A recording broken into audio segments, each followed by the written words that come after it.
ਬੋਲੀ ਸਰਕਾਰ ਨੂੰ ਇੰਨੀ ਵੀ ਸ਼ਰਮ ਨਹੀਂ ਆਉਂਦੀ ਕਿ ਸਾਨੂੰ 15.5 ਸਾਲ ਹੋ ਗਏ ਤੇ ਹਜੇ ਤੱਕ ਸਰਕਾਰ ਸਾਡੀ ਦੀ ਕੋਈ ਸੁਣਵਾਈ ਨਹੀਂ ਕਰਦੀ ਬਈ।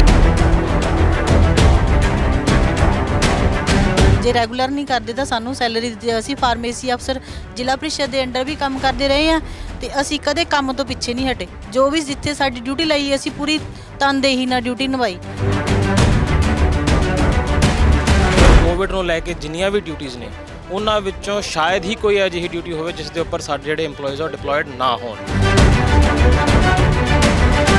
ਅਸੀਂ ਜਿਹੜੀ ਸਰਕਾਰ ਸਾਨੂੰ ਕਰੋਨਾ ਯੋਧਿਆਂ ਦਾ ਨਾਮ ਦੇ ਰਹੀ ਹੈ, ਦੂਸਰੇ ਪਾਸੇ ਸਾਨੂੰ ਇਹ ਦੱਸਦਿਆਂ ਬਹੁਤ ਦੁੱਖ ਮਹਿਸੂਸ ਹੋ ਰਿਹਾ ਹੈ ਕਿ ਸਾਨੂੰ ਮਿਨੀਮਮ ਵੇਜਸ ਵੀ ਨਹੀਂ ਦਿੱਤੇ ਜਾ ਰਹੇ।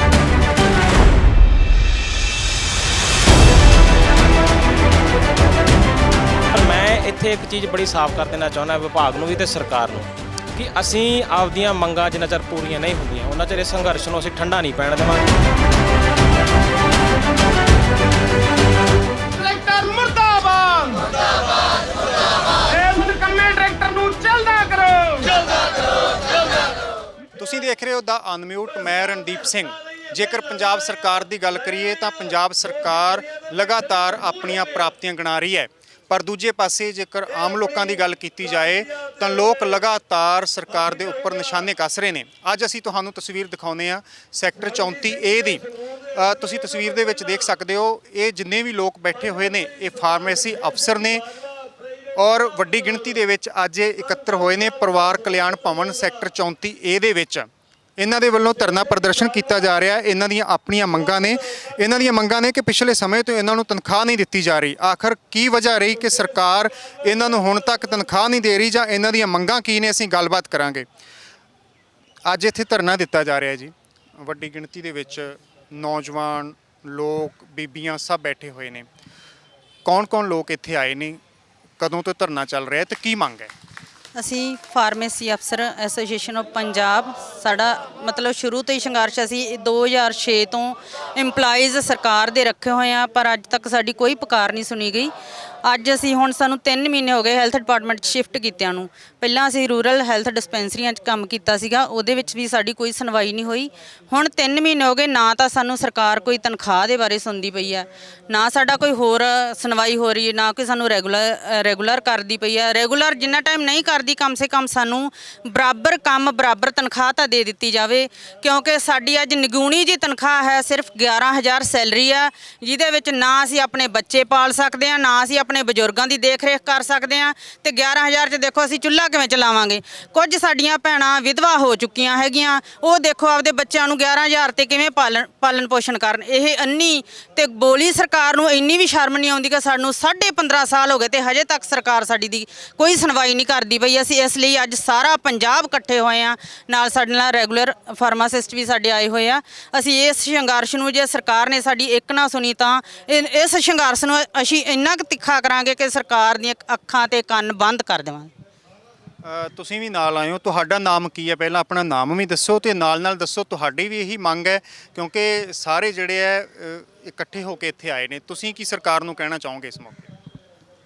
ਸਾਰਿਆਂ ਤੋਂ ਪਹਿਲਾਂ ਸਾਰਿਆਂ ਦਾ ਸਤਿ ਸ਼੍ਰੀ ਅਕਾਲ। ਵੀਰ ਜੀ, ਸਾਡੀ ਤਾਂ ਇਹ ਹੈ ਵੀ ਸਾਨੂੰ ਸੈਲਰੀ ਦਿੱਤੀ ਜਾਵੇ। ਜੇ ਰੈਗੂਲਰ ਨਹੀਂ ਕਰਦੇ ਤਾਂ ਸਾਨੂੰ ਸੈਲਰੀ ਦਿੱਤੀ ਜਾਵੇ। ਅਸੀਂ ਫਾਰਮੇਸੀ ਅਫਸਰ ਜ਼ਿਲ੍ਹਾ ਪ੍ਰੀਸ਼ਦ ਦੇ ਅੰਡਰ ਵੀ ਕੰਮ ਕਰਦੇ ਰਹੇ ਹਾਂ ਤੇ ਅਸੀਂ ਕਦੇ ਕੰਮ ਤੋਂ ਪਿੱਛੇ ਨਹੀਂ ਹਟੇ। ਜੋ ਵੀ ਜਿੱਥੇ ਸਾਡੀ ਡਿਊਟੀ ਲਈ ਅਸੀਂ ਪੂਰੀ ਤਨਦੇਹੀ ਨਾਲ ਡਿਊਟੀ ਨਿਭਾਈ ਤੇ ਅਸੀਂ ਇਹ ਵੀ ਕਹਿੰਦੇ ਵੀ ਹੁਣ ਵੀ ਕੰਮ ਕਰਨ ਨੂੰ ਅਸੀਂ ਕੋਈ ਮਨਾ ਨਹੀਂ ਕਰਦੇ, ਕੰਮ ਵੀ ਕਰਦੇ ਹਾਂ, ਪਰ ਸਾਨੂੰ ਸੈਲਰੀ ਤਾਂ ਕਮ ਸੇ ਕਮ ਦਿੱਤੀ ਜਾਵੇ। ਪਹਿਲੀ ਗੱਲ ਤਾਂ ਸਾਨੂੰ ਰੈਗੂਲਰ ਕੀਤਾ ਜਾਵੇ। ਹਾਂਜੀ, ਸਾਡੇ ਨਾਲ ਸ਼ੁਭਮ ਸ਼ਰਮਾ ਜੀ ਵੀ ਮੌਜੂਦ ਨੇ, ਇਹਨਾਂ ਨਾਲ ਵੀ ਗੱਲਬਾਤ ਕਰਦੇ ਹਾਂ। ਸ਼ੁਭਮ ਜੀ, ਕੀ ਕਹਿਣਾ ਚਾਹੋਗੇ?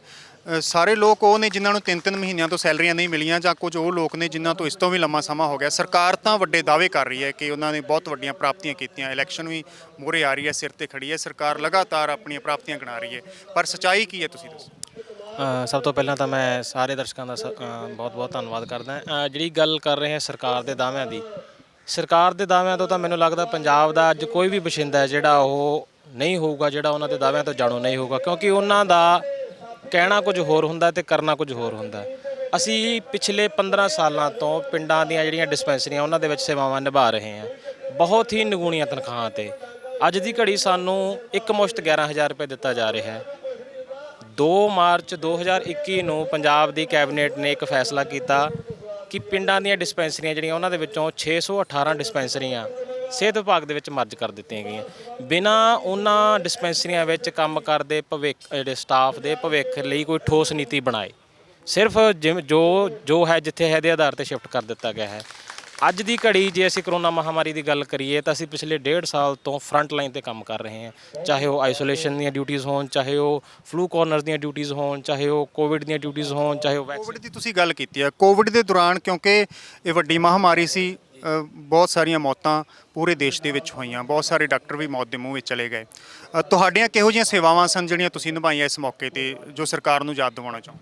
ਮੈਂ ਇਹੀ ਤੁਹਾਨੂੰ ਪਹਿਲਾਂ ਵੀ ਦੱਸ ਰਿਹਾ ਸੀਗਾ ਕਿ ਜਿਹੜੀਆਂ ਅਸੀਂ ਸੇਵਾਵਾਂ ਦੀ ਗੱਲ ਕਰੀਏ ਤਾਂ ਕੋਵਿਡ ਦੇ ਦੌਰਾਨ ਐਸੀ ਕੋਈ ਡਿਊਟੀ ਨਹੀਂ ਹੈ ਜੋ ਅਸੀਂ ਨਹੀਂ ਕੀਤੀ, ਚਾਹੇ ਤਾਂ ਉਹ ਫਲੂ ਕਾਰਨਰ ਦੇ ਵਿੱਚ ਪੇਸ਼ੈਂਟਾਂ ਨੂੰ ਡਿਟੈਕਟ ਕਰਨਾ ਹੋਵੇ, ਚਾਹੇ ਆਈਸੋਲੇਸ਼ਨ ਵਾਰਡ ਦੀ ਫਾਰਮੇਸੀ ਦੇ ਵਿੱਚ ਉਹਨਾਂ ਨੂੰ ਦਵਾਈਆਂ ਪ੍ਰਦਾਨ ਕਰਨੀਆਂ ਹੋਣ, ਚਾਹੇ ਉਹਨਾਂ ਦੀ ਵੈਕਸੀਨੇਸ਼ਨ ਕਰਨੀ ਹੋਵੇ, ਚਾਹੇ ਮੋਬਾਈਲ ਟੀਮਸ ਹੋਣ, ਚਾਹੇ ਰੈਪਿਡ ਰਿਸਪੌਂਸ ਟੀਮ ਹੋਣ। ਮਤਲਬ ਅੱਜ ਦੀ ਘੜੀ ਸਿਹਤ ਵਿਭਾਗ ਦੇ ਪ੍ਰੋਟੋਕਾਲ ਦੇ ਵਿੱਚ ਕੋਵਿਡ ਨੂੰ ਲੈ ਕੇ ਜਿੰਨੀਆਂ ਵੀ ਡਿਊਟੀਆਂ ਨੇ ਉਹਨਾਂ ਵਿੱਚੋਂ ਸ਼ਾਇਦ ਹੀ ਕੋਈ ਅਜਿਹੀ ਡਿਊਟੀ ਹੋਵੇ ਜਿਸ ਦੇ ਉੱਪਰ ਸਾਡੇ ਜਿਹੜੇ EMPLOYEES ਉਹ ਡਿਪਲੋਇਡ ਨਾ ਹੋਣ। ਲੇਕਿਨ ਸਾਨੂੰ ਦੱਸਦਿਆਂ ਨੂੰ ਬਹੁਤ ਸ਼ਰਮ ਆ ਰਹੀ ਹੈ ਤੇ ਬਹੁਤ ਦੁੱਖ ਮਹਿਸੂਸ ਹੋ ਰਿਹਾ ਹੈ ਕਿ ਅਸੀਂ ਭਾਰਤ ਵਰਗੇ ਇੱਕ ਵੈਲਫੇਅਰ ਸਟੇਟ ਦੇ ਵਸਿੰਦੇ ਹੋਣ ਦੇ ਬਾਵਜੂਦ ਜਿੱਥੇ ਇੱਕ ਪਾਸੇ ਜਿਹੜੀ ਸਰਕਾਰ ਹੈ ਸਾਨੂੰ ਕਰੋਨਾ ਯੋਧਿਆਂ ਦਾ ਨਾਮ ਦੇ ਰਹੀ ਹੈ, ਦੂਸਰੇ ਪਾਸੇ ਸਾਨੂੰ ਇਹ ਦੱਸਦਿਆਂ ਬਹੁਤ ਦੁੱਖ ਮਹਿਸੂਸ ਹੋ ਰਿਹਾ ਹੈ ਕਿ ਸਾਨੂੰ ਮਿਨੀਮਮ ਵੇਜਸ ਵੀ ਨਹੀਂ ਦਿੱਤੇ ਜਾ ਰਹੇ, ਕੋਈ ਸਾਡੀ ਮੈਡੀਕਲ ਸਿਕਿਉਰਿਟੀ ਨਹੀਂ ਹੈ, ਕੋਈ ਸਾਡੀ ਸੋਸ਼ਲ ਸਿਕਿਉਰਿਟੀ ਨਹੀਂ ਹੈ। ਅੱਜ ਦੀ ਘੜੀ ਜੋ ਸਰਕਾਰ ਵੱਡੇ ਵੱਡੇ ਦਾਅਵੇ ਕਰ ਰਹੀ ਹੈ ਕਿ ਅਸੀਂ ਆਪਦੇ ਮੁਲਾਜ਼ਮਾਂ ਨੂੰ 50 ਲੱਖ ਦਾ ਇੰਸ਼ੋਰੈਂਸ ਕਲੇਮ ਦਿੱਤਾ ਹੈ, ਲੇਕਿਨ ਸਾਡੇ ਲਈ ਉਸ 50 ਲੱਖ ਦੇ ਕਲੇਮ ਤੋਂ ਵੀ ਸਾਨੂੰ ਹਜੇ ਤੱਕ ਹੱਥ ਖਿੱਚ ਲੈਂਦੀ ਹੈ। ਤੁਸੀਂ ਆਪਣੀਆਂ ਮੁਸ਼ਕਲਾਂ ਗਿਣਾ ਰਹੇ ਹੋ। ਇਸ ਤੋਂ ਪਹਿਲਾਂ ਜਿਹੜਾ ਹੈ ਸਰਕਾਰ ਤੱਕ ਤੁਸੀਂ ਪਹੁੰਚ ਕੀਤੀ, ਕੀ ਮੰਗ ਪੱਤਰ ਦਿੱਤੇ, ਕਿੰਨਾ ਤੱਕ ਪਹੁੰਚ ਕੀਤੀ? ਅੱਜ ਕਿਉਂਕਿ ਵੱਡੀ ਗਿਣਤੀ ਦੇ ਵਿੱਚ ਇੱਥੇ ਪਹੁੰਚੇ ਹੋਏ ਨੇ ਲੋਕ, ਇਸ ਤੋਂ ਪਹਿਲਾਂ ਵੀ ਕੋਈ ਮੰਗ ਪੱਤਰ ਦਿੱਤਾ ਹੈ ਜਾਂ ਅੱਜ ਹੀ ਦੇ ਰਹੇ ਹੋ? ਇਸ ਤੋਂ ਪਹਿਲਾਂ ਅਸੀਂ ਪਿਛਲੇ 15 ਸਾਲ ਤੋਂ ਸਰਕਾਰ ਨੂੰ ਹਰ ਵਾਰ ਜਗਾਉਣ ਦੀ ਕੋਸ਼ਿਸ਼ ਕੀਤੀ ਹੈ। ਹਰ ਵਾਰ ਸਾਨੂੰ ਇਹੀ ਜਿਹੜਾ ਸੁਣਨ ਨੂੰ ਮਿਲਦਾ ਹੈ ਕਿ ਤੁਹਾਡਾ ਕੰਮ ਹੈ ਜਿਹੜਾ ਉਹ ਸਰਕਾਰ ਦੇ ਵਿਚਾਰ ਅਧੀਨ ਹੈ, ਅਸੀਂ ਆਪਦੇ ਟਾਈਮ ਨੂੰ ਧਿਆਨ ਵਿੱਚ ਰੱਖਦੇ ਹੋਏ ਜਿਹੜੀਆਂ ਤੁਹਾਡੀਆਂ ਸੇਵਾਵਾਂ ਰੈਗੂਲਰ ਕਰਾਂਗੇ। ਰਹੀ ਗੱਲ ਸਿਹਤ ਵਿਭਾਗ ਦੇ ਵਿੱਚ ਆਉਣ ਤੋਂ ਬਾਅਦ ਵਿਭਾਗ ਨਾਲ ਰਾਬਤਾ ਕਾਇਮ ਕਰਨ ਦੀ, ਤਾਂ ਅਸੀਂ ਪਿਛਲੇ ਲਗਭਗ 3 ਮਹੀਨਿਆਂ ਤੋਂ ਸ਼ਿਫਟ ਹੋਣ ਤੋਂ ਬਾਅਦ ਹੀ ਵਿਭਾਗ ਨਾਲ ਰਾਬਤਾ ਕਾਇਮ ਕੀਤਾ ਹੋਇਆ। ਅਸੀਂ ਵਾਰ-ਵਾਰ ਉਹਨਾਂ ਨੂੰ ਲਿਖਤੀ ਰੂਪ ਦੇ ਵਿੱਚ ਆਪਦੀਆਂ ਮੰਗਾਂ ਤੋਂ ਜਾਣੂ ਕਰਵਾਇਆ। ਅਸੀਂ ਪਿਛਲੇ 17 ਜੁਲਾਈ ਨੂੰ ਅਸੀਂ ਉਹਨਾਂ ਨੂੰ ਡਿਸਟ੍ਰਿਕਟ ਲੈਵਲ ਦੇ ਉੱਪਰ ਮੰਗ ਪੱਤਰ ਦਿੱਤੇ ਸਮੂਹ ਸਿਵਲ ਸਰਜਨਾਂ ਨੂੰ ਕਿ ਅਸੀਂ 24 ਤਰੀਕ ਨੂੰ ਇੱਕ ਦਿਨ ਦਾ ਪ੍ਰੋਟੈਸਟ ਰੱਖਾਂਗੇ ਜ਼ਿਲ੍ਹਾ ਪੱਧਰ ਤੇ। ਉਸ ਤੋਂ ਬਾਅਦ 24 ਤਰੀਕ ਨੂੰ ਅਸੀਂ ਉਹਨਾਂ ਨੂੰ ਇਹ ਬੇਨਤੀ ਕੀਤੀ ਕਿ ਜੇ ਤੁਸੀਂ ਸਾਡੀ ਮੰਗ ਨਹੀਂ ਸੁਣੋਗੇ ਤਾਂ ਸਾਨੂੰ 2 ਤਰੀਕ ਨੂੰ ਹੈੱਡਕੁਆਟਰ ਤੇ ਆਉਣਾ ਪਊਗਾ। ਉਸੇ ਲੜੀ ਦੇ ਤਹਿਤ ਅੱਜ ਅਸੀਂ 2 ਤਰੀਕ ਨੂੰ ਇੱਥੇ ਸਿੰਬੋਲਿਕ ਤੌਰ ਦੇ ਉੱਪਰ ਸਮੂਹ ਪੰਜਾਬ ਦੇ ਉੱਪਰ ਸਾਥੀਆਂ ਨੂੰ ਬੁਲਾਇਆ ਹੈ। ਪਰ ਸਾਨੂੰ ਬੜਾ ਦੁੱਖ ਹੋ ਰਿਹਾ ਹੈ ਕਹਿੰਦਿਆਂ ਹੋਇਆ ਕਿ ਅੱਜ ਵੀ ਸਾਨੂੰ ਦੂਜੇ ਦਰਜੇ ਦੇ ਨਾਗਰਿਕਾਂ ਵਾਂਗੂ ਟਰੀਟ ਕੀਤਾ ਜਾ ਰਿਹਾ ਹੈ, ਨਾ ਹੀ ਸਾਡੀ ਕੋਈ ਗੱਲ ਸੁਣਨ ਨੂੰ ਤਿਆਰ ਹੈ, ਅਫਸਰਾਂ ਵੱਲੋਂ ਕੋਈ ਕਮਿਊਨੀਕੇਸ਼ਨ ਨਹੀਂ ਹੋ ਰਹੀ ਹੈ। ਪਰ ਮੈਂ ਇੱਥੇ ਇੱਕ ਚੀਜ਼ ਬੜੀ ਸਾਫ਼ ਕਰ ਦੇਣਾ ਚਾਹੁੰਦਾ ਵਿਭਾਗ ਨੂੰ ਵੀ ਤੇ ਸਰਕਾਰ ਨੂੰ ਕਿ ਅਸੀਂ ਆਪਦੀਆਂ ਮੰਗਾਂ ਜਿੰਨਾ ਚਿਰ ਪੂਰੀਆਂ ਨਹੀਂ ਹੁੰਦੀਆਂ ਉਹਨਾਂ ਚਿਰ ਇਸ ਸੰਘਰਸ਼ ਨੂੰ ਅਸੀਂ ਠੰਡਾ ਨਹੀਂ ਪੈਣ ਦੇਵਾਂਗੇ। ਵਾਹ ਲੱਗਦੀ ਜਿੰਨਾ ਹੋ ਸਕੇ ਅਸੀਂ ਸੰਘਰਸ਼ ਨੂੰ ਤੇਜ਼ ਕਰਾਂਗੇ ਜੀ।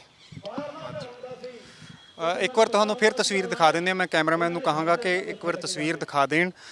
ਜਿਹੜੇ ਲੋਕ ਇੱਥੇ ਬੈਠੇ ਹੋਏ ਨੇ ਤੁਹਾਨੂੰ ਦੱਸ ਦਈਏ ਕਿ ਇੱਕ ਪਾਸੇ ਸਰਕਾਰ ਕਰੋਨਾ ਮਹਾਮਾਰੀ ਦੇ ਦੌਰਾਨ ਇਹਨਾਂ ਡਾਕਟਰਾਂ ਨੂੰ, ਹੈਲਥ ਵਰਕਰਾਂ ਨੂੰ ਕਰੋਨਾ ਯੋਧਿਆਂ ਦਾ ਨਾਮ ਦਿੰਦੀ ਰਹੀ ਹੈ। ਦੂਜੇ ਪਾਸੇ ਇਹ ਫਾਰਮੇਸੀ ਅਫਸਰ ਨੇ ਜਿਨ੍ਹਾਂ ਨੂੰ ਅੱਜ ਆਪਣੀਆਂ ਮੰਗਾਂ ਮਨਵਾਉਣ ਦੇ ਲਈ ਧਰਨੇ ਦੇਣ ਦੇ ਲਈ ਮਜਬੂਰ ਹੋਣਾ ਪੈ ਰਿਹਾ ਹੈ।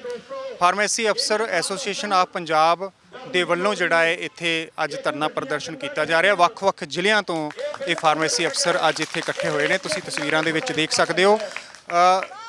ਲਗਾਤਾਰ ਇਹਨਾਂ ਦੇ ਵੱਲੋਂ ਸਰਕਾਰ ਦੇ ਖਿਲਾਫ ਨਾਅਰੇਬਾਜ਼ੀ ਕੀਤੀ ਜਾ ਰਹੀ ਹੈ। ਲਗਾਤਾਰ ਸਰਕਾਰ ਨੂੰ ਚੇਤਾਵਨੀ ਦਿੱਤੀ ਜਾ ਰਹੀ ਹੈ ਕਿ ਆਉਣ ਵਾਲੇ ਸਮੇਂ ਦੇ ਵਿੱਚ ਜੇਕਰ ਸਰਕਾਰ ਇਹਨਾਂ ਦੀਆਂ ਮੰਗਾਂ ਨਹੀਂ ਮੰਨਦੀ ਤਾਂ ਇਹ ਆਪਣਾ ਅੰਦੋਲਨ ਹੋਰ ਵੀ ਤਿੱਖਾ ਕਰਨਗੇ। ਸੋ ਇਹ ਤਸਵੀਰ ਤੁਹਾਨੂੰ ਅਸੀਂ ਸੈਕਟਰ 34 ਤੋਂ ਦਿਖਾਈ ਹੈ। ਸਰਕਾਰ ਦੇ ਵਾਅਦਿਆਂ ਦੀ ਪੋਲ ਖੁੱਲ੍ਹ ਰਹੀ ਹੈ। ਇੱਕ ਪਾਸੇ ਸਰਕਾਰ ਲਗਾਤਾਰ ਆਪਣੀਆਂ ਪ੍ਰਾਪਤੀਆਂ ਗਿਣਾ ਰਹੀ ਹੈ, ਪਰ ਦੂਜੇ ਪਾਸੇ ਪੰਜਾਬ ਦੇ ਉਹਨਾਂ ਲੋਕਾਂ ਦੀ ਇਹ ਤਸਵੀਰ ਤੁਹਾਡੇ ਸਾਹਮਣੇ ਹੈ ਜਿਨ੍ਹਾਂ ਨੂੰ ਸਰਕਾਰ ਲਗਾਤਾਰ ਪਿਛਲੇ ਸਮੇਂ ਦੌਰਾਨ ਕਰੋਨਾ ਯੋਧਿਆਂ ਦਾ ਨਾਮ ਦਿੰਦੀ ਰਹੀ ਹੈ। ਕੈਮਰਾਮੈਨ ਗੁਰਦੇਵ ਦੇ ਨਾਲ ਰਣਦੀਪ ਸਿੰਘ ਦਾ ਅਨਮਿਊਟ, ਚੰਡੀਗੜ੍ਹ।